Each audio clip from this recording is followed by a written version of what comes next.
¿Sí se oye? Sí. Buenos días a todos. Soy Carmen Morenés, directora de Fundación Telefónica, y os doy la bienvenida hoy a este espacio en el que acogemos el primer encuentro del ciclo que hemos denominado Tecnobienestar, en colaboración con el Real Instituto Elcano. Tenemos una gran historia de relación con el Real Instituto Elcano desde Telefónica, puesto que somos patronos de este think tank centrado en estudios internacionales y estratégicos, y que se realizan desde una perspectiva, como sabéis, tanto española como europea y también a nivel global. Hoy nos traen aquí las transformaciones tecnológicas que están teniendo lugar y que están provocando una revolución que realmente nadie conocemos a dónde nos va a llevar.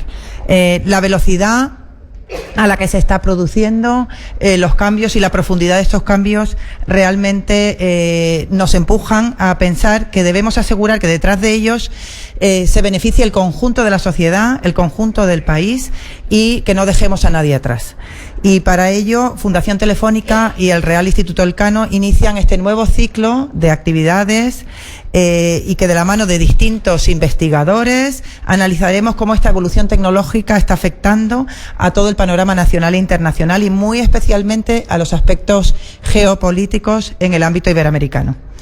Tenemos previsto que este ciclo, que comienza hoy con la presentación del documento de trabajo que nos trae aquí y el debate posterior que tendremos, titulado Hacia un ecosistema para la inteligencia artificial en España, y elaborado por Félix Arteaga y Andrés Ortega del Real Instituto Elcano, tenga continuidad a través de diferentes encuentros que tendrán lugar a lo largo del año y presentación en los próximos meses, y que también se celebrarán en este mismo auditorio, y de los cuales os iremos informando con anticipación para que puedan ustedes participar.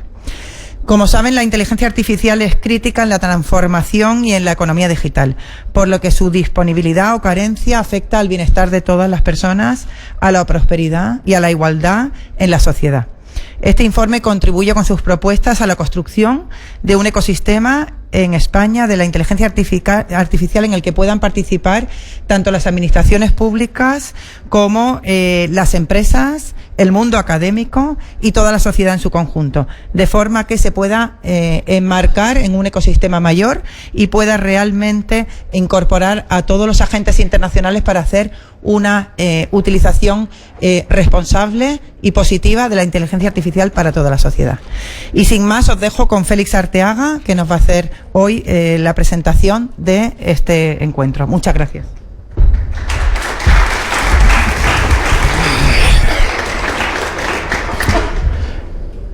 Buenos días a todos. Muchas gracias, Carmen. Gracias a la Fundación Telefónica por llevarse también con nuestra propia fundación, y muchas gracias a todos ustedes por venir aquí.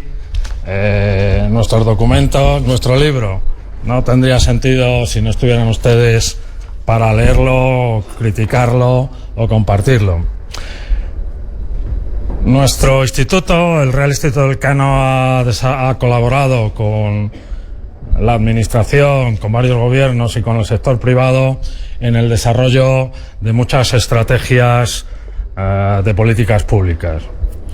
Nuestra experiencia es que, más allá de la propia elaboración de un documento, lo importante es la existencia de un sistema que lo haga posible y lo sostenga en el tiempo, pasando de lo que es simplemente una visión en un documento a una realidad que cambie las cosas.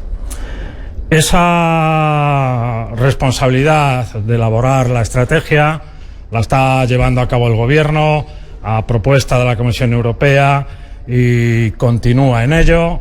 Nosotros tenemos muy buena relación con ese proceso, pero nos ha parecido que era más práctico focalizar nuestro trabajo en la elaboración de esta propuesta, que es la de articular un sistema, un ecosistema de inteligencia artificial para España.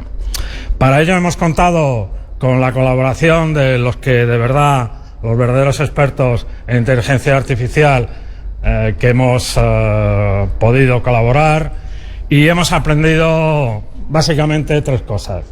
La primera es que la inteligencia artificial necesita talento y que en España hay mucho y bueno, pero lo que le falta es organización, articulación y, sobre todo, sostenimiento de ese talento.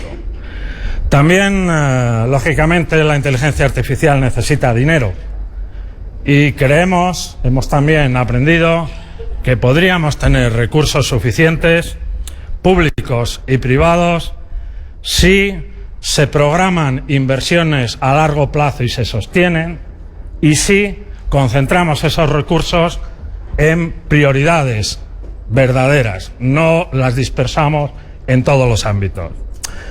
Lo que hemos aprendido es que no tenemos tiempo para todo esto, porque llevamos ya un retraso significativo y no nos va a dar tiempo a ocupar algunas posiciones que, si no las ocupamos nosotros, el primero que llegue se va a quedar con todo. Y esa norma, esa referencia es la que anima a todos los gobiernos, a todas las grandes empresas, a todas las administraciones a buscar rápidamente desarrollar su propio nicho de inteligencia artificial. ¿Qué es esto? ¿Qué es un ecosistema y qué puede hacer por la inteligencia artificial? Pues un ecosistema sirve para aglutinar a quienes deciden, a quienes desarrollan, a quienes conocen o a quienes facilitan la inteligencia artificial: gobiernos, academia, empresas, industria y sociedad civil. Los articula en una red inclusiva que permite estar dentro a todo aquel que aparte valor, todo sin excluir a nadie, que distribuya, es una red distribuida porque permite aprovechar ese valor, distribuirlo entre todos los que participan, pero también flexible, porque al ser una red no se ve bloqueada porque uno de los elementos se paralice, se quede obstruido, sino que le permite moverse. Ese ecosistema, hay muchos modelos, hay regionales, nacionales, europeos e incluso alguno global. Nuestra propuesta aboga por un ecosistema nacional, porque permite generar sinergias y economías de escala entre nuestros propios actores y dar prioridad a aquellas políticas públicas, a aquellos servicios públicos, a aquel ya modelo de economía que mejor nos puede servir. Esa propuesta es además importante, tener un ecosistema nacional, porque eso nos permite relacionarnos con otros ecosistemas desde una posición de fuerza. Por ejemplo, si no es lo mismo participar en el ecosistema europeo de inteligencia artificial desde una perspectiva nacional, con un ecosistema fuerte como el francés o el alemán, que hacerlo desde un ecosistema nacional muy débil o desde un ecosistema simplemente tecnológico. Eso nos permitiría aprovechar mucho más las oportunidades de colaboración, de aportar valor en la Unión Europea. Pero es que además, si no somos capaces de articular un ecosistema nacional, corremos el riesgo, y esto es crítico, que esos actores, ese talento, esos desarrolladores acaben trabajando para otros ecosistemas, donde se sientan más queridos y más necesarios. Un ecosistema cuenta con un sistema de gobernanza diseñado a medida por quienes participan en él. No se trata de modelos de gobernanza administrativos, jerárquicos, sino a medida, de forma que proporcionen a los que participan en él la mejor manera de decidir prioridades y asignar recursos. Esa articulación tiene un nivel importante, del que ahora carecemos, que es el nivel estratégico. Y ahí creemos, nuestra propuesta aboga por crear un sistema estratégico en el que participe de forma decidida, valiente, me atrevería a decir, nuestro gobierno.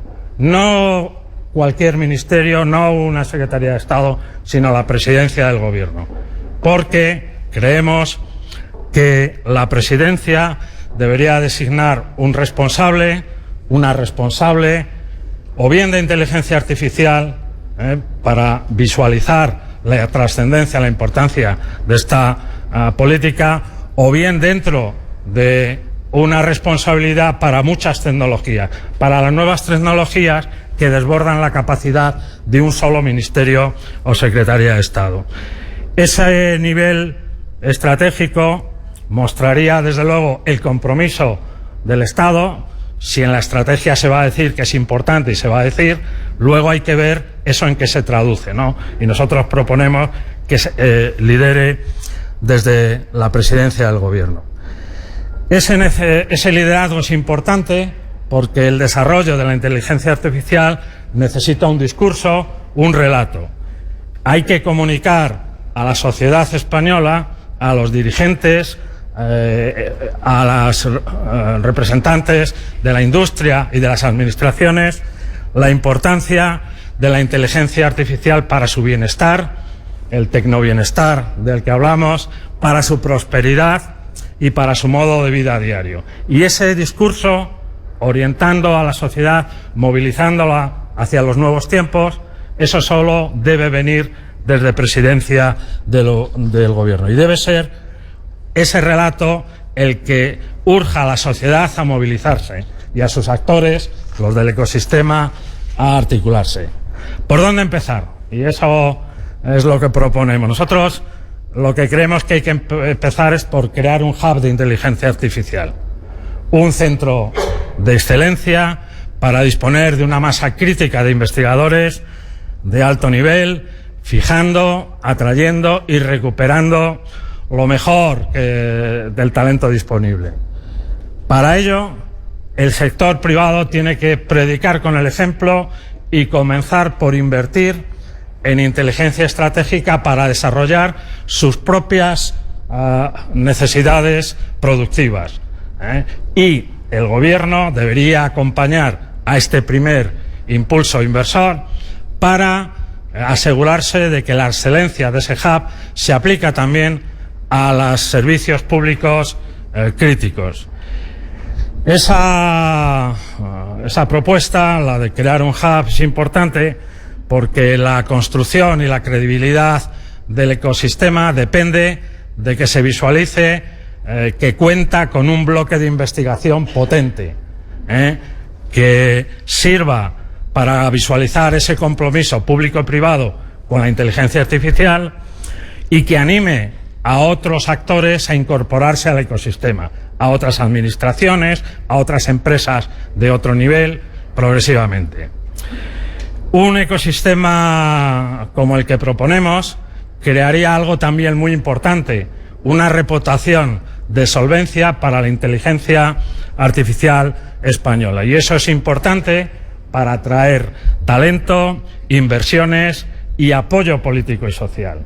Y eso, sin esa reputación, sin esa capacidad de atracción, sin ese ecosistema, corremos el riesgo de que muchos de estos investigadores, muchos de los desarrolladores, muchos de los que participan hoy en el ecosistema, acaben buscando otros ecosistemas donde se sientan queridos, gratificados y necesarios. Nuestra propuesta, y voy acabando, quiere aprovechar este momento que han creado la Comisión Europea, nuestro Gobierno, en relación con la estrategia de inteligencia artificial, para crear un ecosistema que mejore nuestros servicios públicos, la competitividad de nuestras empresas e industrias y el modo de vida de nuestros ciudadanos, que ilusione a nuestro talento, facilite las inversiones y que lo haga muy deprisa. Muchas gracias.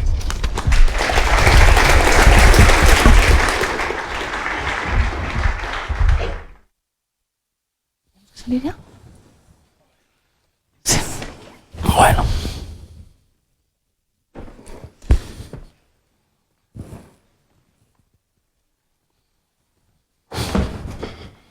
Bueno, muchas gracias, Félix. Muchas gracias a la Fundación Telefónica y a Carmen Morenés por acogernos en este espacio e iniciar hoy en colaboración con el Real Instituto Elcano, este ciclo que girará sobre tecnobienestar. Y yo creo que, para empezar, la inteligencia artificial nos tiene que aportar, o nos jugamos mucho con ella, de bienestar en nuestro país. Nos tiene que aportar bienes sociales, bienes comunes, que pueden ser públicos y pueden ser privados, porque cada vez más empresas privadas aportan bienes que se pueden llamar públicos, ¿no? Gracias a todos los que han participado con su generosidad, con la generosidad de sus conocimientos, en un taller que organizamos para empezar a lanzar esto, y luego que nos han ido comentando estos borradores sucesivos, aunque la responsabilidad del documento es exclusivamente nuestra, ¿no? Ecosistema significa cómo poner a trabajar juntos el mundo académico y científico, las empresas y las administraciones públicas, cosa que a menudo no estamos acostumbrados a hacer, ¿no? No queríamos hacer una estrategia nacional de inteligencia artificial, que es algo mucho más complejo, mucho más amplio, que tiene aspectos éticos, aspectos de otro tipo, sino contribuir en este aspecto del ecosistema, esta dimensión esencial, como ha explicado Félix antes, ¿no? Y no necesito insistir en la importancia de la inteligencia artificial, que casi lo penetra ya todo, aunque no nos demos cuenta muchas veces, ¿no? Y eso que no estamos más que en sus inicios, ¿no? No hace tanto, Vladimir Putin, el presidente de Rusia, afirmaba que quien dominara la inteligencia artificial dominaría el mundo. Tenemos aquí en el estrado un ecosistema en miniatura, para debatir de la inteligencia artificial en torno a nuestras propuestas.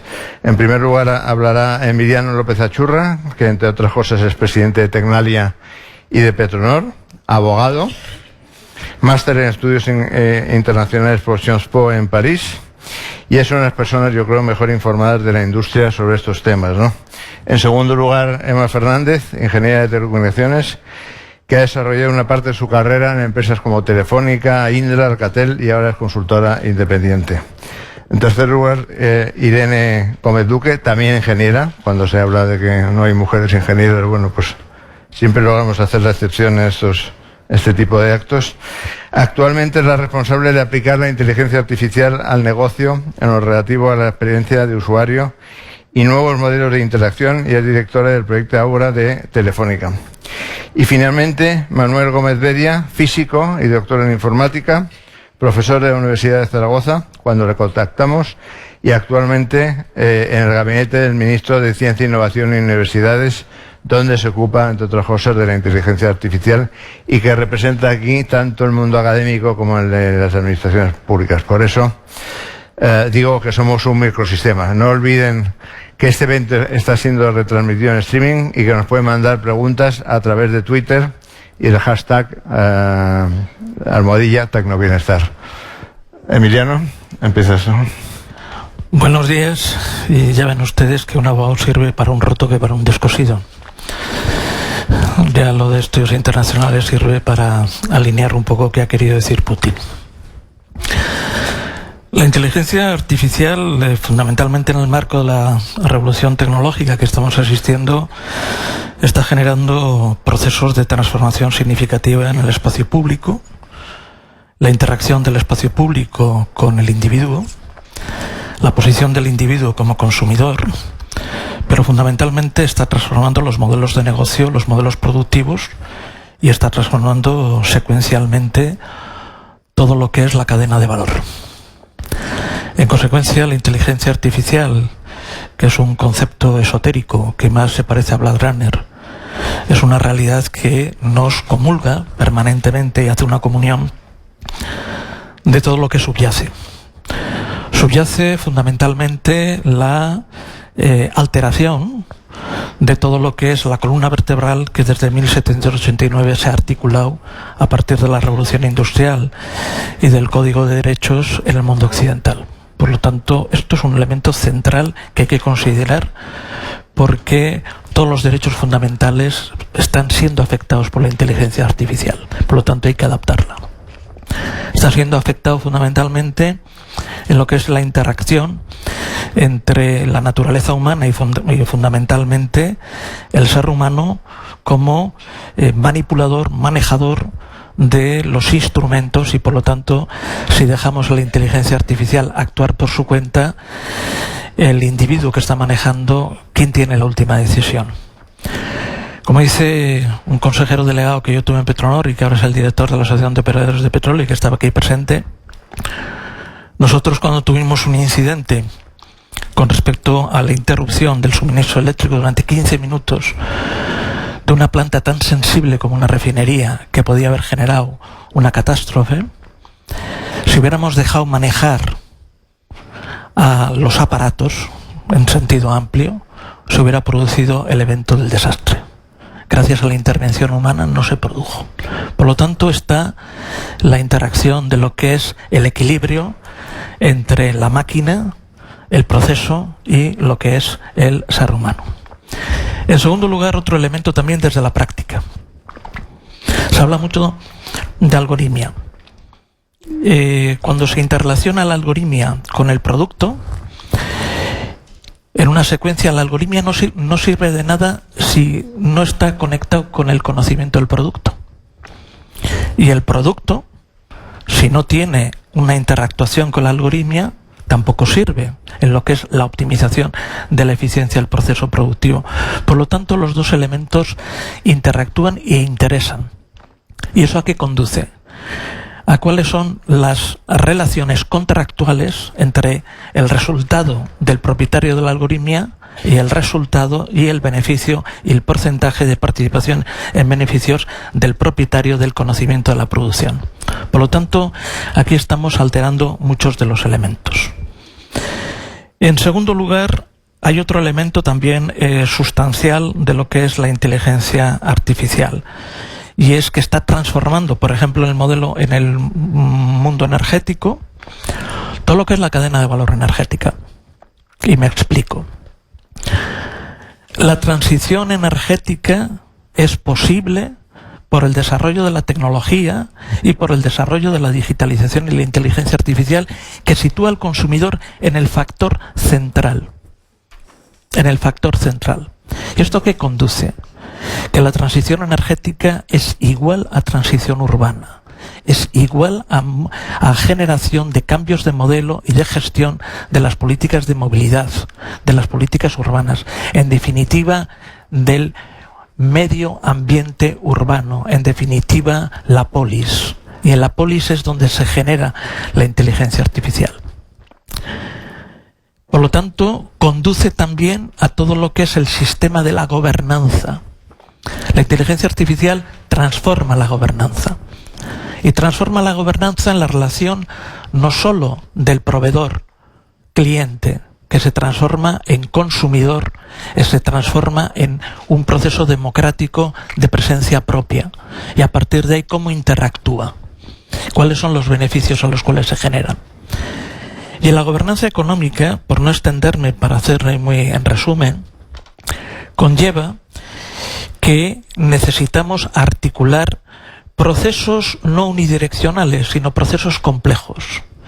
¿Y el proceso complejo qué significa? Que para abordar el impacto de la inteligencia artificial en todo lo que es la transformación tecnoindustrial del proceso productivo y de la nueva economía industrial, la cuarta revolución industrial, lo tendremos que hacer primero con humildad. No sabemos qué es lo que va a pasar. Lo que sí tenemos que tener es mucha flexibilidad y sobre todo no tenemos que tener prejuicios mentales. No tenemos que tener miedo a cooperar. No tenemos que tener miedo a decir que no sabemos y por lo tanto integrar diferentes capacidades en un mismo proceso. ¿Y eso a qué conduce? A que la necesidad de la cooperación en un mundo donde la geopolítica tecnológica se ha convertido en el factor central del cambio transformacional y de la competencia y también de la guerra tecnológica entre diferentes bloques económicos, eso es un factor central que hace que los europeos nos tengamos que mirar de frente y a la cara. Mirar de frente y a la cara por una simple y sencilla razón. La musculatura que tiene Estados Unidos, la musculatura que tiene China, no tiene Europa esa musculatura porque estamos fragmentados. En consecuencia, cuando se plantea en el eje franco-alemán de que es necesario crear espacios comunes para la inteligencia artificial, para poder abordar la posición tecnoindustrial de Europa en el contexto geopolítico tecnológico del futuro y del presente, necesitamos sumar. Por eso este documento es importante, porque la suma es absolutamente esencial. Y España tiene la responsabilidad de ser un actor en lo que es la inteligencia artificial europea y sobre todo estar en el foco central de la geopolítica tecnológica industrial europea y del renacimiento tecnológico industrial europeo, porque tenemos que ser los actores de la integración de la comunidad iberoamericana en el espacio tecnológico europeo. Y desde esa consideración, la fragmentación, insisto, es un elemento retardatario de nuestro proceso de desarrollo. Pero hay otro elemento también. Esto no es una cuestión de políticas tecnológicas, esto es una política de Estado. La cooperación público-privada en términos modernos es absolutamente esencial. Lo que hagamos las compañías en materia de inteligencia artificial tiene que estar articulado con la política estructural. Y la política estructural conlleva no solo planteamientos de innovación tecnológica o bien en términos de transferencia o también en investigación básica, no, en la formación profesional también.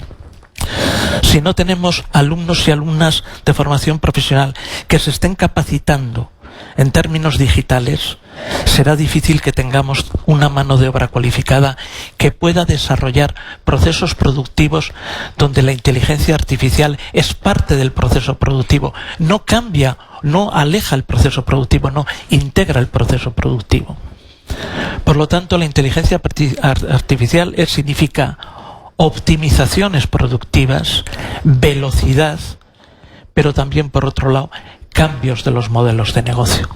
Y a partir de ahí las compañías lo que tenemos que hacer es un proceso de reflexión con respecto a cuáles son los impactos cualitativos de los modelos de negocio convencionales.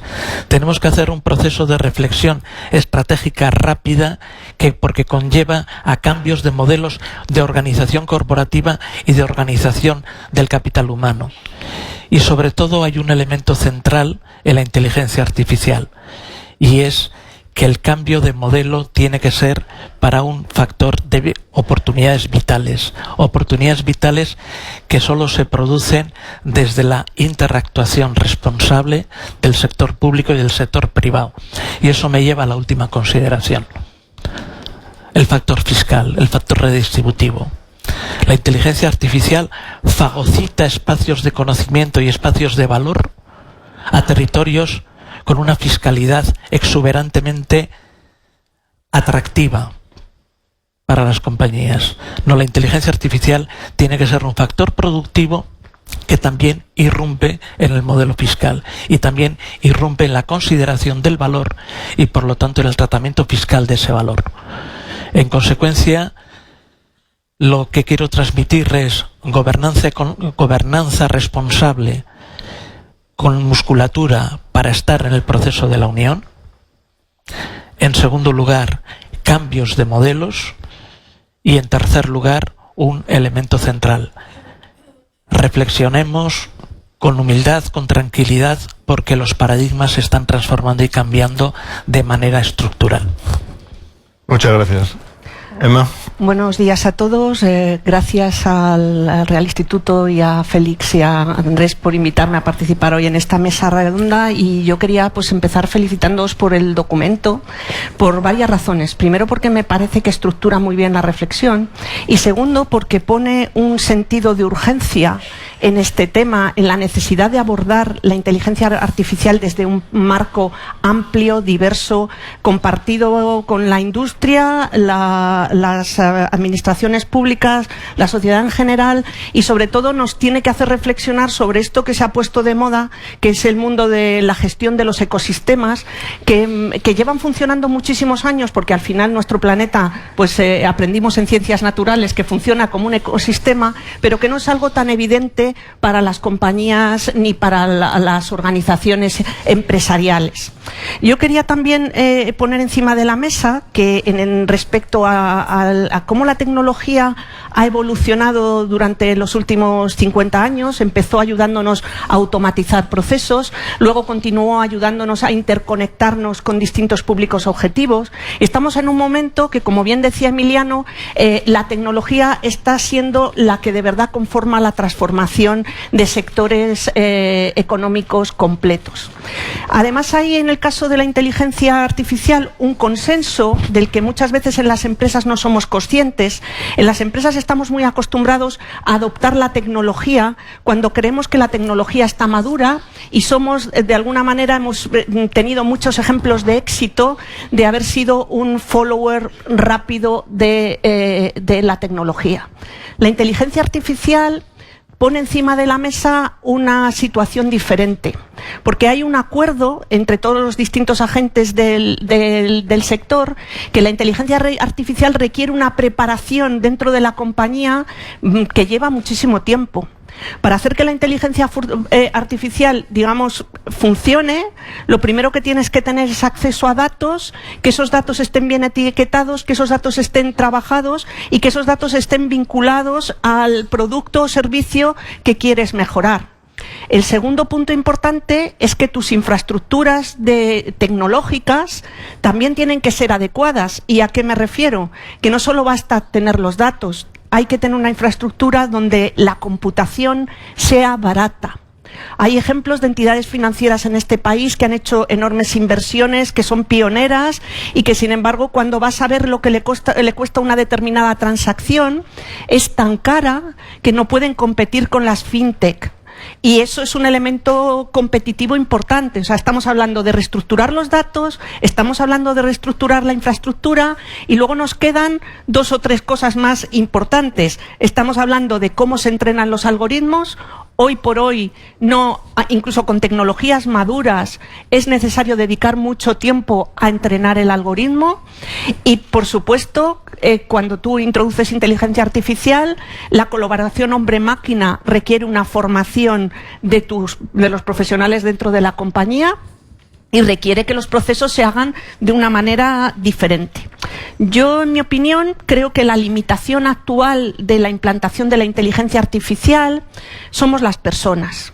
¿Y por qué digo que somos las personas? Porque creo que no tenemos un nivel de formación adecuado en general y ninguno de nosotros para abordar este tema. Yo soy miembro de los consejos de administración de varias compañías, tratamos todos los temas de infraestructura tecnológica y, por supuesto, de estrategia tecnológica, pero reconocemos que no somos un consejo como lo que se llama hoy el digital savvy. No somos sabios del impacto que la digitalización va a tener en nuestro sector. Reconocer con humildad que eso sucede te hace apoyarte en terceros y te hace buscar niveles de aprendizaje mayores. Por poneros un ejemplo de lo que yo creo que esto significa, todos los que estáis aquí estoy seguro de que utilizáis Adobe, que es la aplicación del PDF, que todos estamos enviándonos continuamente este tipo de documentos.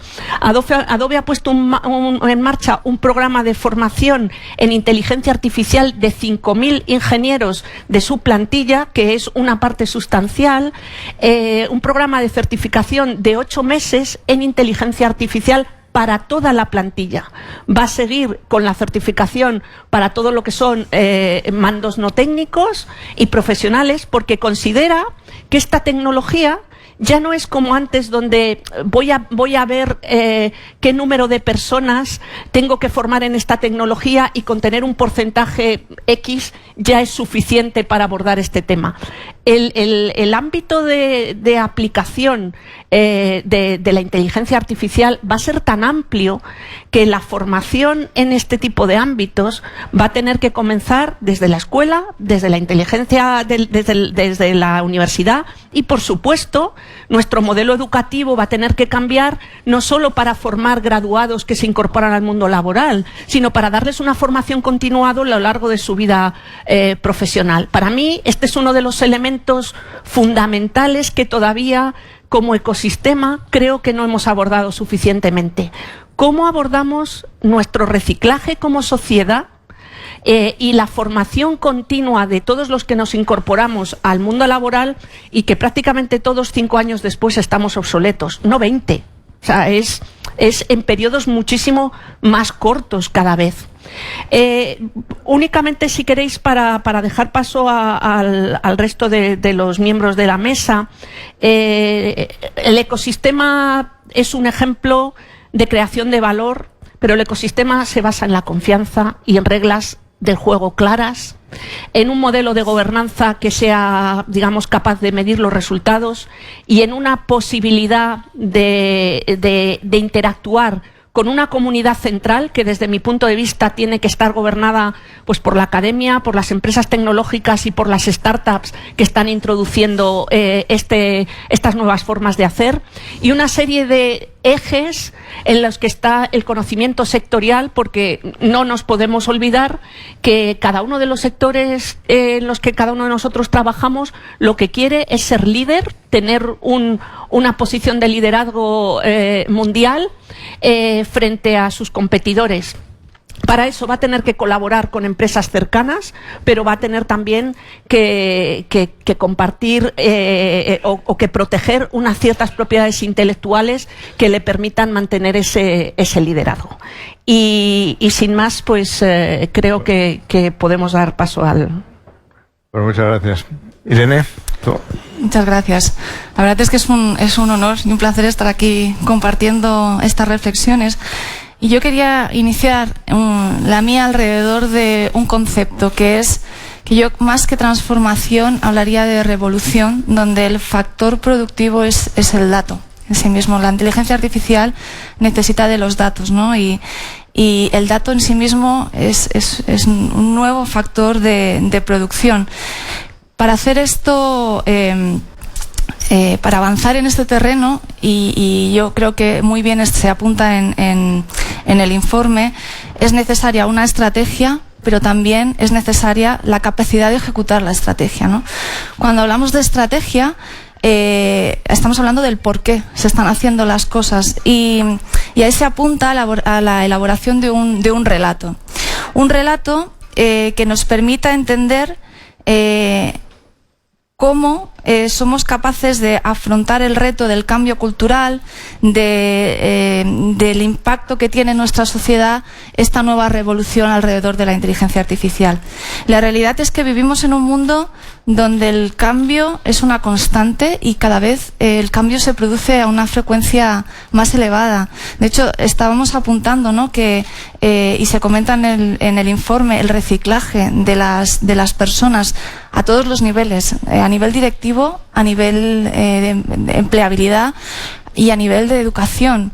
Es a lo mejor hay que considerar que esta nueva revolución, esta estrategia, está impactando y permea en el resto de estrategias. También se apunta en el informe.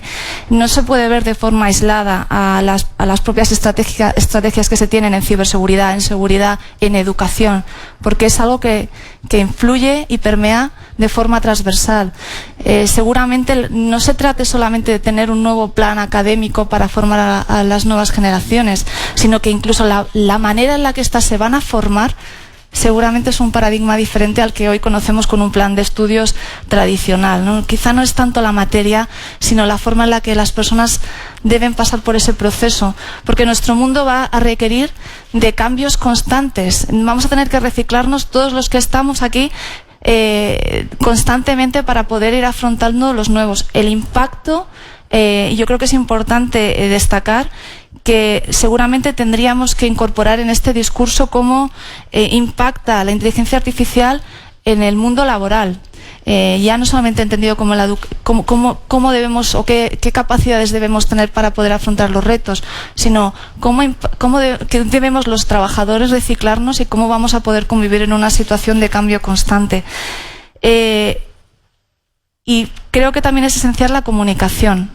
la comunicación hacia la sociedad de una forma transparente que permita la comprensión de lo que significa este nuevo paradigma, y no con un lenguaje tecnológico como quizá los que estamos y en mi caso que lo vivo de una forma muy pragmática.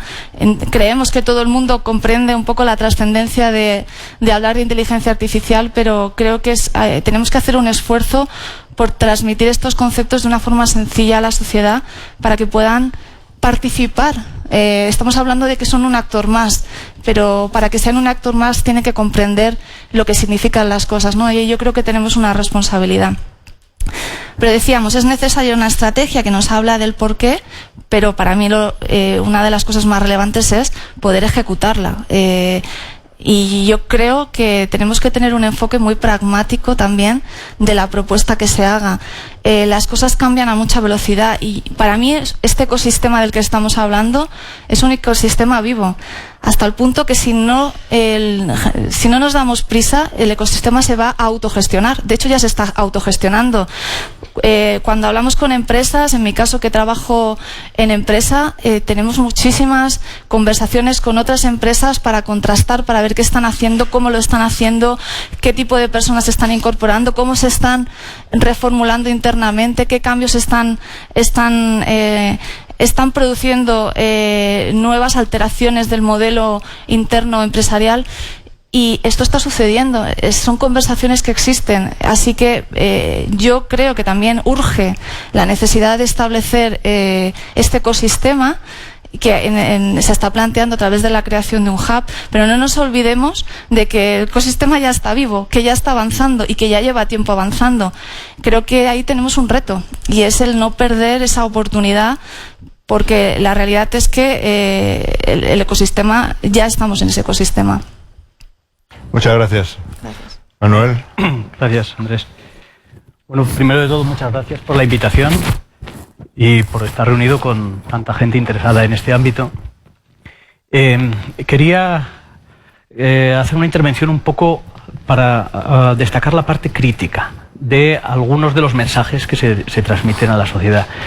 Quizá rompo un poco esta conjunción colectiva y genero un poco un anticlimax, pero será la primera parte de mi intervención para luego, digamos, remarcar los aspectos de desarrollo que sí aparentemente van a venir. Yo distinguiría una noción un poco, digamos, técnica de inteligencia artificial de la noción que se ha transmitido socialmente y se ha popularizado como inteligencia artificial. La inteligencia artificial es un ámbito académico e investigador que tiene una hipótesis: saber si con las máquinas podemos emular o simular capacidades cognitivas superiores o en general nuestra inteligencia, habilidades de nuestra inteligencia. Eso no es trivial y de hecho es una hipótesis no demostrada, que una máquina de calcular, una máquina diseñada para computar inicialmente trayectorias balísticas de misiles, algo que era solo de entornos científicos y militares, termine, digamos, miniaturizándose, colonizando todos nuestros ámbitos domésticos, personales, y pueda desarrollar o pueda simular este tipo de capacidades, no es algo resuelto. Ese sería el término inteligencia artificial científico. La inteligencia artificial que se ha popularizado es sinónimo de una técnica, de una metodología basada en algo que se llama aprendizaje automático, y que la pregunta, la derivada o la segunda derivada sería: imaginemos que sí es posible demostrar que con las máquinas podemos emular inteligencia. ¿Es esta tecnología, es esta metodología, el aprendizaje automático, la herramienta que nos va a permitir conseguirlo? Pues es una hipótesis tampoco demostrada, tampoco cierta. Entonces digamos que ese sería un poco el contexto sobre el que hablar de este término y acotar cuál es el significado. Cuando hablamos entonces de aprendizaje, no hablamos de inteligencia. Los primeros programas de inteligencia artificial pretendían capturar nuestra forma de solucionar inteligentemente problemas, pero el aprendizaje, las técnicas de aprendizaje, lo que buscan es encontrar patrones que predicen. Así que distingamos aprendizaje de inteligencia, pero no todos los sistemas inteligentes son sistemas que aprenden, y todos los sistemas que aprenden podíamos denominarlos o etiquetarlos como inteligentes. Tampoco el aprendizaje automático es sinónimo de nuestro tipo de aprendizaje. El aprendizaje de las máquinas es un aprendizaje muy egoísta y muy costoso, necesita muchos datos, bases ingentes de datos. La solución que encuentran las máquinas, por ejemplo, para monitorizar un vehículo autónomo, necesita una cantidad de información que un niño de 6 años podría determinar con 6-7 ejemplos, ¿no? Por lo tanto, no es tampoco el mismo tipo de aprendizaje. Y la última de las consideraciones así críticas que querría hacer es: estas técnicas de aprendizaje sacrifican predictibilidad por comprensión. Y ese es un elemento epistemológico que tendremos que acostumbrarnos si es que las convivimos con estas técnicas, porque rompe y genera una bifurcación en el modo en el que hasta ahora hemos tenido de entender la realidad y entender los fenómenos naturales. Los científicos buscan regularidades, pero lo que presumen es que están detectando detrás de esas regularidades leyes de funcionamiento de la naturaleza. Así que cuando Galileo, a través de sus experimentos, deduce la ley de la gravitación, la ley de la gravedad, lo que extrae es una forma de funcionamiento del mundo. Si Galileo hiciera sus experimentos y extrayera que con un 70% de éxito es capaz de predecir, lo que diríamos es que Galileo no sabe cómo funciona la naturaleza, ¿no? O sea que cuando hablamos de estas técnicas y lo que son capaces de hacer, en realidad lo que hacen es extraer regularidades, extraer patrones y etiquetarlos con un factor, una etiqueta de éxito sobre datos que no han sido hasta ese momento alimentados por la máquina, o sea, que no los hemos alimentado, y que hagan predicciones de futuro. Esto, por poner un ejemplo muy sencillo, esto en alguna literatura llaman el problema del pavo de acción de gracias. Si el pavo de acción de gracias intentase predecir el futuro a partir de lo bien que le han venido tratando día a día, alimentándolo en una casa desde que lo han llevado, el día de acción de gracias, cuando viene el dueño, no supondría que le van a romper el cuello y se lo van a comer, ¿no? Entonces hay un problema entre entender las situaciones y predecir a partir de patrones de regularidad. Bien, esta sería como la parte crítica. La cuestión es que todo esto es importante matizarlo, porque creo que vivimos un poco también una retórica un poco hiperinflacionada sobre los tiempos, la urgencia con la que van a venir estas cosas, los plazos tan breves, a lo que yo soy un poco escéptico. Es cierto que obviamente las tecnologías van a cambiar el mundo, pero algunas de las previsiones son excesivamente, ambiciosas, ¿no? Así que, tomando como referencia un trabajo de Philip Tetlow, que es un sociólogo canadiense, que hizo un estudio sobre los trabajos de prospectiva que se habían hecho en los últimos 20 años y concluyó que la mayor parte de ellos se hubieran hecho igual si hubieras tirado una moneda. Un poco de precaución sobre algunos de las previsiones que se hacen. Lo que sí es verdad es que en estos temas de las predicciones hay un fenómeno que se llama predicción autocumplida, y es, si todos consideramos que las cosas van a cambiar, nos organizamos, digamos, colectivamente, suministramos fondos, inyectamos dinero, obviamente van a pasar cosas, ¿no? Y es cierto que si se moviliza todo lo que aparentemente se está haciendo, va a haber desarrollos tecnológicos muy novedosos, van a suponer cambios socioeconómicos muy importantes y van también a afectarnos desde el punto de vista individual o humano, por la trascendencia que pueden tener en el ámbito, si queréis, como más cognitivo o más de explotación de nuestras propias capacidades. Yo querría, para terminar, introducir dos elementos que me parecen fundamentales, aunque luego en el debate podemos seguir ampliándolos, que es el tema de la formación y de la ética. Cuando hablo de formación, no solamente hablo de formación profesional, formación para ingenieros, para suplir esta demanda que hay y esta poca oferta, sino hablo de formación a la sociedad. Si vamos a convivir con dispositivos que van a ser cada vez más autónomos, tenemos que saber los retos y los peligros que eso supone. Hay una falacia, que es pensar que las nuevas generaciones son esto que llaman novatos o nativos digitales, ¿no? Porque confundiendo su capacidad funcional con el hecho de que entiendan cómo se están tratando sus datos, cuál es un poco la lógica que puede envolver toda su actividad. Así que una formación a la sociedad pedagógica para advertirle de los peligros, los retos y las oportunidades que hay. Por tanto, no de este tipo apocalíptico de los peligros que pueden venir, sino realista, ¿no? También una formación que huya de un cierto determinismo tecnológico. El determinismo tecnológico es tan falso como el determinismo meteorológico, que dice que los países del sur somos más vagos porque tenemos un clima mejor. El determinismo tecnológico implicaría que no podemos abordar cómo estos desarrollos se van a imbricar o se van a asumir o se van a absorber socialmente. Tendremos que decidir como sociedad cómo queremos desarrollar algunas cosas, si queremos que todo lo posible sea real, es decir, si queremos vetar algunos ámbitos para que sean automatizados, el ámbito de los cuidados, por ejemplo, eso es una decisión social. Esos serían como elementos en el ámbito de la formación que se superponen con aspectos éticos también. Yo creo que el primer elemento ético importante que tenemos que considerar es la formación en ética de los propios ingenieros informáticos, que a día de hoy no existe. Una especie de código deontológico, una toma de conciencia de los efectos que pueden tener su programación de algoritmos, la trascendencia que puede tener. Hay otras ingenierías más tradicionales que tienen, por ejemplo, estoy pensando en la ingeniería de construcción de puentes. Hay toda una serie de protocolos que acreditan que se va a velar porque no haya perjuicios sociales, pruebas de carga, pruebas de ensayo sobre el terreno, sobre la resistencia del hormigón, etcétera.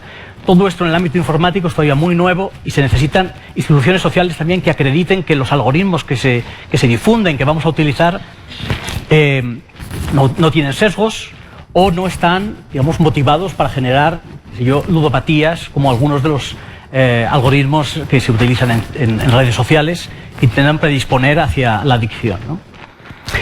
Hay muchos aspectos éticos, uno quizá un poco heterodoxo, pero si vamos a diseñar máquinas que convivan con nosotros, seguramente las desarrollemos para generar cierta conexión afectiva con ellas, ¿no? Una cosa que se llama la suspensión de realidades, lo hacemos con marionetas, lo hacemos con juguetes, establecemos como lazos afectivos con ellas. El maltratar una máquina inteligente podría ser algo que tendría que socialmente estar regulado, pero no por la máquina en sí, sino por la trascendencia que puede tener para el propietario y usuario. O sea que el ámbito de la formación y la ética abre todo un mundo a explorar de situaciones desconocidas y que yo creo que son básicas y que deben alinearse con el propio desarrollo tecnológico. Muchas gracias. Antes de pasar al debate y a las preguntas de ustedes, yo plantearía dos cosas. Una es sobre la formación. Yo creo que hay que formar a la sociedad, hay que formar a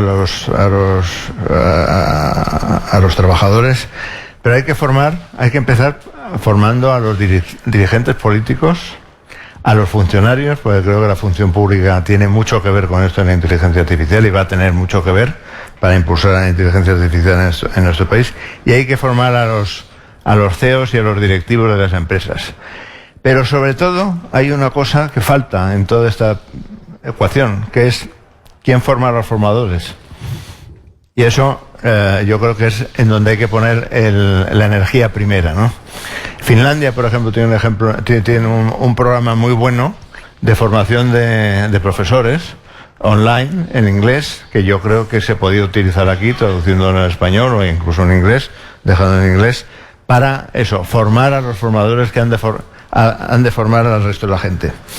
La segunda pregunta tendría que ver sobre qué modelo en inteligencia artificial queremos dentro de este ecosistema, ¿no?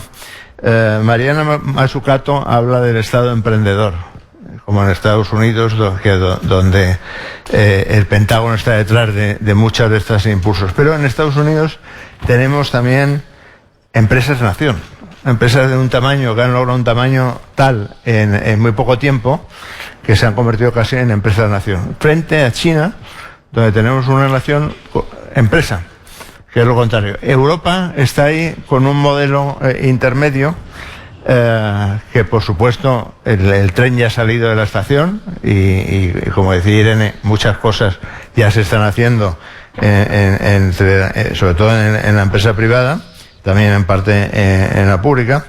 Pero ¿qué tipo de impulso necesitamos para poner ese tren en marcha en este país?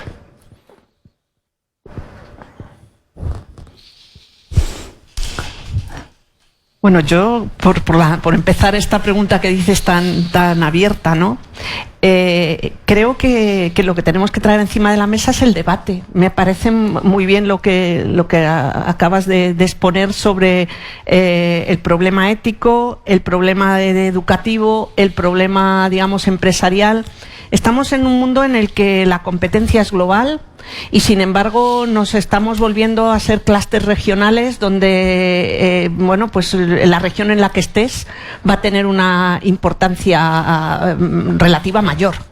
Entonces, yo creo que en nuestro caso lo que tenemos que hacer es mirar hacia Europa y, de alguna manera, apalancarnos en la región en la que estamos para verdaderamente utilizar todos los recursos de una manera distinta. Porque es verdad que el debate está muy abierto y coincido además en las observaciones que has hecho, que la inteligencia artificial que tenemos hoy encima de la mesa no es más que un uso estadístico de un montón de datos utilizando una capacidad de computación mayor y una forma en la que, bueno, pues todos los sistemas se pueden, digamos, predecir, y es una forma diferente, ¿no? Pero también es algo que se está utilizando para reducir costes, para ganar clientes y para cambiar al final el modelo económico mundial. Y ahí tenemos básicamente el problema China-Estados Unidos, fundamentado en muchas cosas, pero donde hay un elemento esencial, que es la guerra tecnológica. Creo que sobre esto tenemos que hablar más, tenemos que debatir más, tenemos que tomar conciencia, y iniciativas como la que habéis impulsado desde el Cano o las estrategias que se están moviendo desde el Gobierno tienen que servir para que todos los agentes participemos de una manera más activa, ¿no? Bueno, ya me voy a mojar. Primero, en los órganos de gobierno corporativo y en los directivos tenemos que dejar de tener miedo. Sin duda. Y digo bien, miedo al cambio. Y miedo al cambio empieza por nosotros mismos. Empieza por contemplar que estamos ante un nuevo mundo, y ese nuevo mundo nos obliga a gestionar de manera diferente. Y nos obliga a estar en un conocimiento permanente. Y nos obliga a generar espacios de cooperación. Y espacios de interactuación. Y espacios donde no hay fronteras mentales. La única frontera mental es la eficiencia productiva y el desarrollo. En segundo lugar, el perímetro de formación. Efectivamente, lo que tenemos que ir es evolucionando y transformando de manera sustancial todo el proceso educativo. No puede ser un proceso educativo que esté de espaldas a lo que es la realidad económica, a la realidad industrial y a la realidad de la vida. No podemos tener un modelo educativo que no esté interactuando permanentemente con los procesos de cambio que estamos presenciando, asentado en clases magistrales y no asentados en otro tipo de estructuras. Es decir, el modelo educativo tiene que transformarse de manera sustancial, si no, no es posible. En tercer lugar, el mundo de las startups. El mundo de las startups es crear una cultura, y es la cultura de no tener miedo al fracaso, tener derecho al fracaso. Y digo bien, derecho al fracaso. Y a mí, cuando se habla de emprendedores y de startups, me pongo los nervios. Hay que hablar de empresarios. Hay que hablar de empresa. El mundo de las startups es el mundo de los empresarios. Y un empresario es un chaval, una chavala que sale de la universidad y que quiere montar una empresa. No es un emprendedor, es un empresario. Y hay que reivindicar la palabra empresario. Y hay que reivindicarla con orgullo. Y el empresario significa vocación de riesgo. Y la vocación de riesgo significa que el perímetro social, como hay en Estados Unidos, no es el miedo al fracaso. Lo que te preguntan en Estados Unidos es ¿cuántas veces has salido del fracaso? Es decir, ¿cómo has superado el fracaso? Esos currículums de éxito de un chaval o de una chavala no sirven. Lo que sirve es la capacidad de superar el fracaso. Y nosotros no tenemos una cultura de reivindicación del empresario. No tenemos una cultura donde el empresario tiene que hacerse a sí mismo. Yo pongo un ejemplo, y un ejemplo gráfico. A nosotros en la Comercial de Deusto, en mi generación, nunca jamás hubiéramos pensado en ninguno de nuestro curso, era una rara excepción, ser un abogado del Estado. Lo que teníamos era la vocación de ir a la empresa y ser ejecutivos de empresas y no tener miedo a decir eso. Era nuestra cultura, y esa es la cultura de Estados Unidos, y esa es la cultura que tenemos que reivindicar en Europa. Otro punto. En el tema europeo, nosotros no somos como China, gracias a Dios. Como Estados Unidos, tampoco lo somos. Y yo me pongo la coletilla un poco ideologizada de decir, por desgracia. Pero tenemos en estos momentos en Europa, tenemos muchas capacidades. Las capacidades, y también me meto en harina, no son del mercado único y exclusivo europeo, como la comisaria de la competencia decía con respecto a Alstom y Siemens.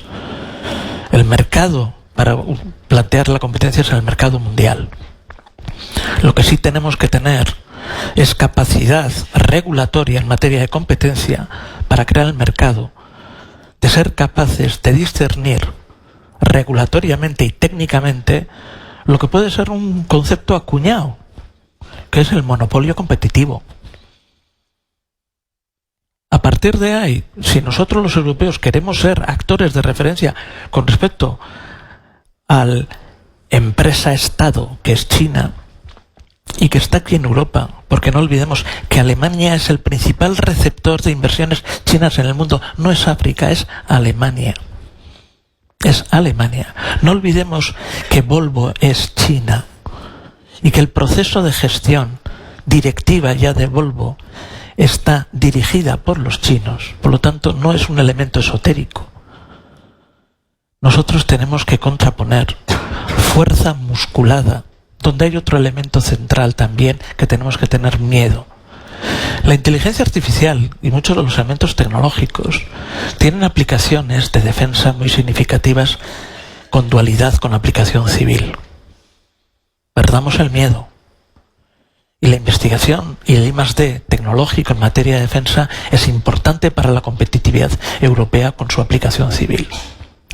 Por lo tanto, tenemos que tener cambios culturales muy significativos. Y a partir de ahí hay un elemento central. Cooperación, gobernanza de la Unión, cooperación y después, en tercer lugar, tener una sociedad abierta, no tener miedo al fracaso. Y en consecuencia, para mí, estos son los elementos. También hablábamos de cómo hacíamos, ¿no?, para dar este impulso. Yo creo que a mí me gusta pensar en un concepto que es cómo conseguimos crear un ecosistema que sea magnético, es decir, que atraiga. O sea, yo creo que clave de ese impulso es que en la propia filosofía de creación del ecosistema seamos magnéticos, y creo que se tiene que afrontar de una forma cooperativa, porque no lo podemos hacer aislados, porque este ecosistema, más allá de que se plantee desde un punto de vista español, está en un marco europeo, tiene que convivir, cooperar, tiene que ser sostenible dentro de ese marco, ¿no? Entonces, yo creo que ese magnetismo es algo que tiene que ser un pilar fundamental en la forma en la que el ecosistema se ha concebido. Y después hablábamos también de cómo dar ese impulso. Me gustaría trasladar el tema de qué tipo de personas tienen que formar parte de este ecosistema. Muchas veces parece que nos limitamos a pensar en la inteligencia artificial y pensamos solo en tecnología. Es que los equipos son multidisciplinares. Tenemos desde gente que trate la visión más ética y que ayude a que los sesgos no existan, y hay muchas formas de afrontar el sesgo, desde que el equipo que hace los algoritmos sea diverso, hasta el hecho de que los datos que se utilicen para entrenar el algoritmo sean una muestra diversa. O sea, es inevitable tener sesgo, ¿no? Pero yo creo que tiene que haber dentro de esos equipos alguien que trabaje en qué medida la estrategia debe tenerse una estrategia clara sobre cómo evitar el sesgo. Así que los equipos no son puramente tecnológicos, no estamos hablando solo de ingenieros, estamos hablando de equipos multidisciplinares. No perdamos eso de vista. Tampoco podemos pretender que un ingeniero, que es el que está haciendo los modelos, tenga una visión renacentista, ¿no?, de todo lo que creo que es la conformación de equipos lo que tiene que dar esa riqueza. Y lo que está sucediendo, y al menos lo digo desde el punto de vista de empresa, es que las propias empresas, por ejemplo, estamos empezando, a decirlo así, a como autorregularnos, ¿no? Hemos creado principios éticos de aplicación de la inteligencia artificial, tenemos propuestas, entendemos que es importante, pero hay una carencia de una unificación, de una visión conjunta. Yo creo que parte de este trabajo tiene que abogar por la creación de ese marco. Está muy bien que las empresas, las instituciones empiecen a crear esas estructuras, esas líneas de pensamiento, pero en mi opinión es que tiene que ser algo compartido y que haya una directriz común sobre cómo se tiene que aplicar la inteligencia artificial por el bien de la sociedad y no solamente por una obtención de beneficios o por una mejora en la cuenta de resultados de una empresa o por una optimización de los procesos públicos. Tiene que haber unos principios y un marco común, ¿no? Y ese marco tiene que ser compartido, desde mi punto de vista, con lo que se haga en el resto de estrategias en otros países europeos. Muchas gracias. Sí, yo quizás respondería a las dos preguntas, a la de la formación y también el modelo de impulso, con un concepto que ya se ha planteado, que tiene que ver con la integración o la interdisciplinaridad en cierto sentido, y con el cambio de modelo educativo. Hay ya trabajos, digamos, la interdisciplinaridad es un elemento que constituye un poco también una retórica muy defendida, pero que luego en la práctica, al menos en el ámbito educativo, no se materializa, ¿no? Y ahí ya no es una cuestión ya ideológica, es una cuestión de que hay datos empíricos que demuestran, y estudios de sociología de la ciencia, de sociología académica, que demuestran que es mucho más efectiva y tiene mucho más impacto la investigación interdisciplinar. O sea, los problemas están en el mundo y no están fragmentados y ubicados en departamentos universitarios. De manera que hay que entender que cuando formamos a la gente en una disciplina, estamos, digamos, educándolos a partir de una organización del conocimiento que es puramente funcional y práctica, pero que no tiene que ver con las destrezas que puede tener luego que desarrollar alguien para enfrentarse a un problema. La interdisciplinaridad se sabe ya con datos de estudios de artículos científicos, por ejemplo, de más de 20 años, que si se le da tiempo suficiente, o sea, si no se quiere ver el efecto en los 2-3 años siguientes, si se le da un poco una década, tiene más impacto, más trascendencia. Así que ese sería por un lado. La inteligencia artificial es un entorno que encajaría perfectamente en esta visión. La inteligencia artificial tiene acuñado un término muy curioso, se llaman los inviernos de la inteligencia artificial, que son los desajustes históricos entre las expectativas que había y luego la realidad. Y cuando uno hace un poco de análisis histórico, ve que en muchas ocasiones el problema está en cuáles son los conceptos que los ingenieros tienen de inteligencia, que son los que explicitan en forma de algoritmos, ¿no? En lugar de empaparse quizá de otras disciplinas, la psicología, la filosofía de la mente, la antropología, que tienen también un bagaje sobre cómo somos, cómo nos desempeñamos socialmente, cuáles son nuestras habilidades cognitivas, etc. O sea que la formación, yo diría que tendría que cambiar para ser mucho más integradora, mucho más mixta, mucho más híbrida, ¿no? En relación también con lo que se ha apuntado sobre equipos, los equipos también tienen que ser interdisciplinares después en el trabajo. Esta visión de primero vienen los ingenieros, desarrollan la tecnología y luego ya que vengan los científicos sociales, los humanistas a hablar sobre el efecto, sobre el abuso, sobre el uso virtuoso. Bueno, me parece que es una estrategia equivocada. Debería haber en la propia concepción de las tecnologías que luego se van a usar ya visiones sociales, visiones mixtas que participen en la propia concepción y el desarrollo. Utilizo este mismo concepto también para hablar de cómo tendría que apostarse. Pues esta diferenciación entre el ámbito público y el ámbito privado, me parece que también deberían las fronteras acercarse y solaparse también en este ámbito. Ha habido un cambio de concepto en lo que llaman la innovación. La innovación ha sido tradicionalmente innovación tecnológica, pero ahora es un concepto mucho más abierto. Es una innovación soft, por decirlo de alguna forma. Es cierto que si desarrollamos tecnología que nos permite, no sé, hacer medicina personalizada, eso tiene una trascendencia enorme social. Pero fijaos que una de las explotaciones que se han hecho de las nuevas tecnologías más inmediatas y que ha tenido una trascendencia mundial es cómo ha utilizado Trump y su equipo cierta información que venía de Facebook para hacer perfiles específicos y hacer desinformación, digamos, capilarizada. Bueno, pues el conocimiento para hacer eso es un conocimiento de psicología. Es un conocimiento de un modelo psicológico que dice que con 7 variables puedes tener un perfil bastante claro, político, ideológico, etc. Es decir, que cuando hablamos del desarrollo tecnológico empieza a mezclarse con otros muchos elementos que no tienen que ver solo con la tecnología y que van a tener trascendencia. Bien. Muy bien, pues si queréis abrimos el debate a preguntas, si alguien quiere. María.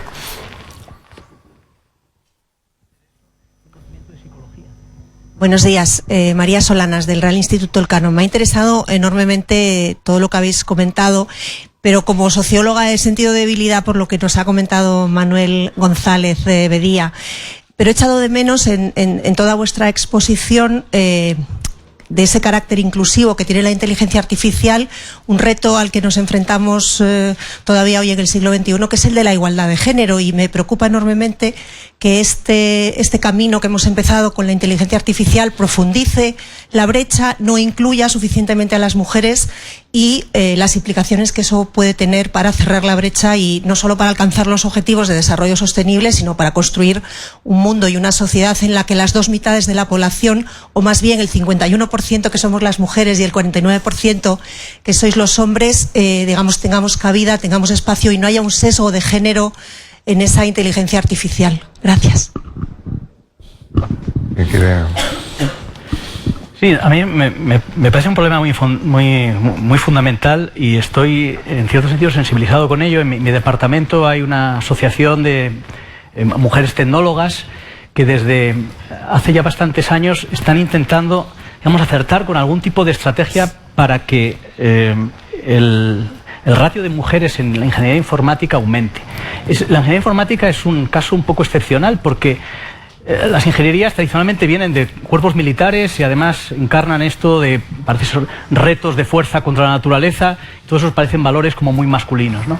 Pero la ingeniería informática tiene en su origen una contribución de mujeres muy elevada, en mujeres calculadoras que les llamaban, porque para hacer cálculos, para envío de satélites, se consideraba que eran como mucho más disciplinadas, mucho más cuidadosas y digamos que la comunidad informática nació con una proporción de mujeres muy elevada, ¿no? Además de pues Ada Byron, que es se considera como una de las madres de la informática, ¿no?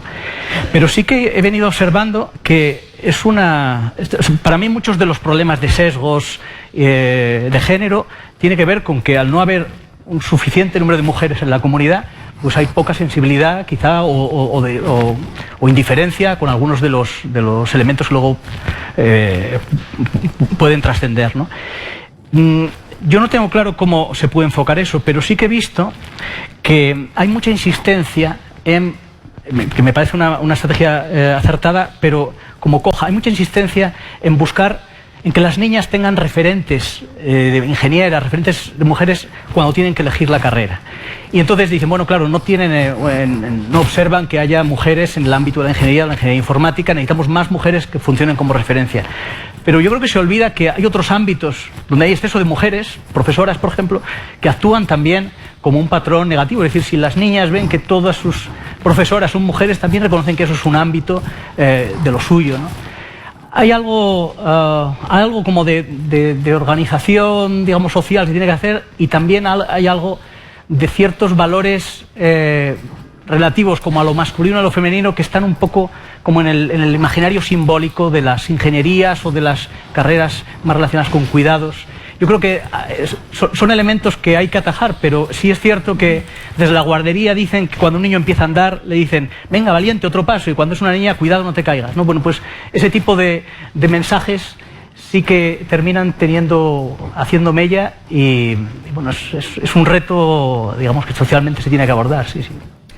Yo Llevo mucho tiempo trabajando en este tema de, ya por edad, lo de mucho tiempo es por edad, en el tema del liderazgo femenino en el mundo de las tecnologías, porque cuando yo estudié Teleco éramos solo un 5% de mujeres. Afortunadamente se ha aumentado hasta el 25% y me he encontrado con que en muchas compañías hay un número suficiente de mujeres. Llevo trabajando en los últimos 5 años en una iniciativa con niñas en secundaria y bachiller, para precisamente poder un poco intentar animarlas a que se introduzcan más en el mundo STEM, pero además en el mundo STEM no para ser ingenieras, porque desde mi punto de vista lo que nos permite este mundo actual es que tú puedes contribuir desde muchos ámbitos, desde el mundo legal, desde el mundo del negocio, desde el mundo del sociológico a la tecnología, ¿no? Y la sorpresa es que estas chicas, que además son chicas con unos coeficientes altísimos, cuando les preguntas en un espacio como este por qué no quieren hacer carreras STEM, te dicen que es que porque las mujeres son peores en matemáticas. Y entonces te quedas así mirando y dices, ¿y esto de dónde lo habéis sacado? Que son peores en matemáticas, y dónde es la estadística, dónde está esa estadística. Esa estadística no está en ningún sitio. Sin embargo, en el imaginario social está el que deciden irse a otras carreras porque creen que son peores en física y en matemáticas. No es generalizado, por supuesto, pero sí que hay muchas niñas que dicen esto, y bueno, creo que trabajos como el que está haciendo STEM Talent Girl de la Fundación ASTI para por lo menos hacer que las niñas tengan otros referentes, pues más allá de las profesoras o más allá de aquellas profesiones de enfermera o de cuidados donde la mujer está más presente, pues yo creo que es una forma y una fórmula que hace que la gente pues tenga unas vocaciones diferentes, ¿no? Muchas gracias. ¿Tú quieres? Y solo por ir un poquito más, algo más en detalle, y ya cuando se está aplicando tecnologías de inteligencia artificial, se pueden abordar este tipo de sesgos de género, pero de otros tipos también, principalmente con un equipo diverso y con un equipo que desarrolle de forma diversa, es decir, entre hombres y mujeres, pero también teniendo mucho cuidado cuál es el primer conjunto de datos de entrenamiento, que los datos sean representativos de una sociedad de una forma más equilibrada, y que después, a la hora de hacer los reentrenamientos y cuando el sistema está en uso, también tener mucho cuidado con el análisis de esos logs, de esa información que se está haciendo, para entender, porque al final el uso es un reflejo de cómo la sociedad se comporta, ¿no? Y yo creo que estos van a ser buenos puntos de análisis que quizá nos van a ayudar a entender también cuáles son las mejores estrategias de ataque para empezar a reducir este tipo de desigualdades. Yo simplemente un detalle adicional, algo un poco caricaturesco, pero yo tengo una niña pequeña de 2 años y medio.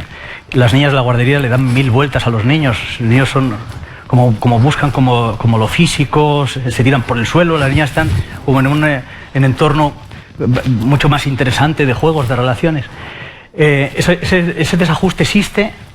Y parece que, por lo que he visto, es que les pasa factura en torno a los 6 años. Porque cuando empiezan a tener éxito académico y les empiezan a decir, pues qué lista eres, empiezan a tener una sensación de responsabilidad y de, generan unas expectativas, igual no las cumplo, que los niños de su edad no tienen, que son así como más bárbaros, ¿no? Entonces, creo que uno de los elementos fundamentales es ir a los orígenes y localizar dónde empiezan ya a considerar que ya no son capaces o que ese no es un ámbito para ellas, ¿no? Uh-huh. Yo os haría una pregunta a ser público. Aquí. Aquí hay otra. 2. 3. Tienes allí otra. Me tapaba eso. Buenos días. Muchísimas gracias por vuestras aportaciones. Mi nombre es Raquel Esther Jorge Ricard y mi pregunta va orientada un poco por lo que voy a hacer dentro de 2 meses. Me voy a mudar a Estados Unidos, a la capital, a Washington, y me voy a especializar en seguridad transnacional con un enfoque en tecnología. Y todo esto es gracias a la beca Fulbright, y justamente dentro de los miembros de la mesa habían comentado un poco el papel y la comparativa respecto a Estados Unidos, esa vocación de riesgo, ese valor del atrevimiento. Y cuando uno empieza a observar el ámbito en el que quiere trabajar, y lo hace pues mirando un poco en miras de Estados Unidos, porque es donde va a estar un par de años, se da cuenta de que allí hay una ingente cantidad de empresas orientadas a la gestión de riesgos, a la aplicación de inteligencia artificial incluso para escenarios humanitarios, tanto para escenarios humanitarios como para las empresas tecnológicas, etcétera. Entonces, en ese aspecto, como persona joven que luego aspira a volver y que no pertenece a las ciencias, sino que pertenece a las sociales, me pregunto cómo la gente joven que realmente quiere volver y que no es necesariamente ingeniera de teleco, ¿qué incidencia podría tener en este ámbito en un plazo de 5 años? Porque creo que la interdisciplinariedad es esencial y en ese aspecto creo que la gente que somos sociólogos, politólogos, economistas, analistas de seguridad, de inteligencia, también son relevantes en este aspecto. Así que, bueno, muchas gracias. ¿Quieres tú? Oye, antes de nada te felicito porque vas allí y eres un bien escaso a proteger. En consecuencia, cuando termine, quedamos y charlamos un momento, y eres un bien escaso a proteger, porque mira, te voy a poner un ejemplo. Yo cuando en tercero me fui de Deusto a Barcelona, pues porque venía el profesor Luna y me eligieron entre los 5 alumnos para temas de internacional, a mí me hicieron una despedida de funeral, porque me iba a especializar en temas internacionales y entonces me dijeron que me iba a morir de hambre. Ha evolucionado un poquito, pero no mucho, y como eres un bien escaso a proteger, nos tenemos que ayudar mutuamente, y después hablamos un momento, pero te animo porque allí vas a tener un espacio y un campo interesante en temas de análisis de riesgos tanto medioambientales como análisis de riesgos geopolíticos, tecnológicos, y después hablamos y te doy mi celular, ¿de acuerdo? Así que anímate y tira para adelante, que merece la pena. Muy bien, había una pregunta por allí, ¿no?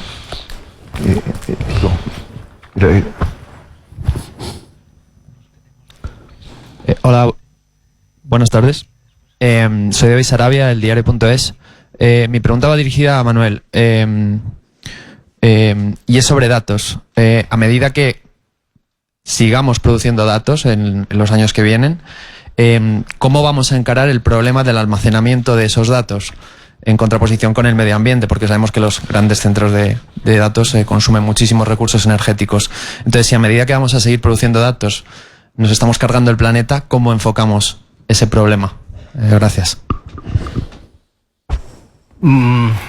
Sí, bueno, la premisa es correcta. Estas máquinas de almacenamiento consumen muchísima energía y generan un montón de CO2.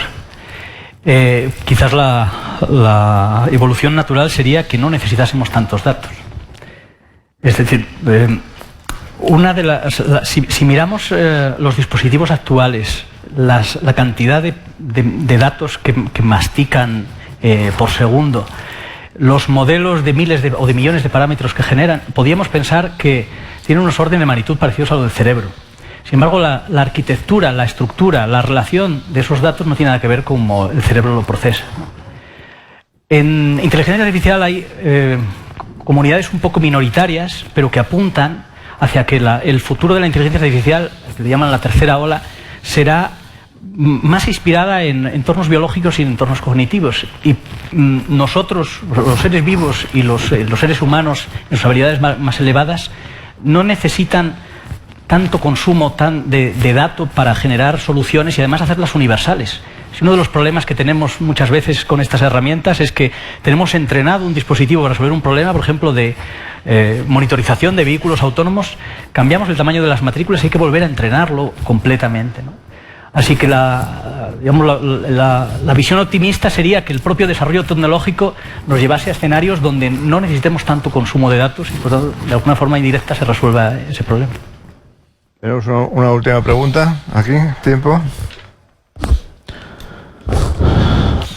Allí hay otro chico al fondo. Gracias y rapidísimo. Soy Isabel Durán, soy periodista y estoy acabando de escribir un libro para Fundación. Un libro de todo esto que está pasando de la revolución para dummies. Y tengo dos preguntas, porque creo que ese gran mensaje que decía Emiliano de no tener miedo es el más importante. Pero ¿quién coge el toro por los cuernos?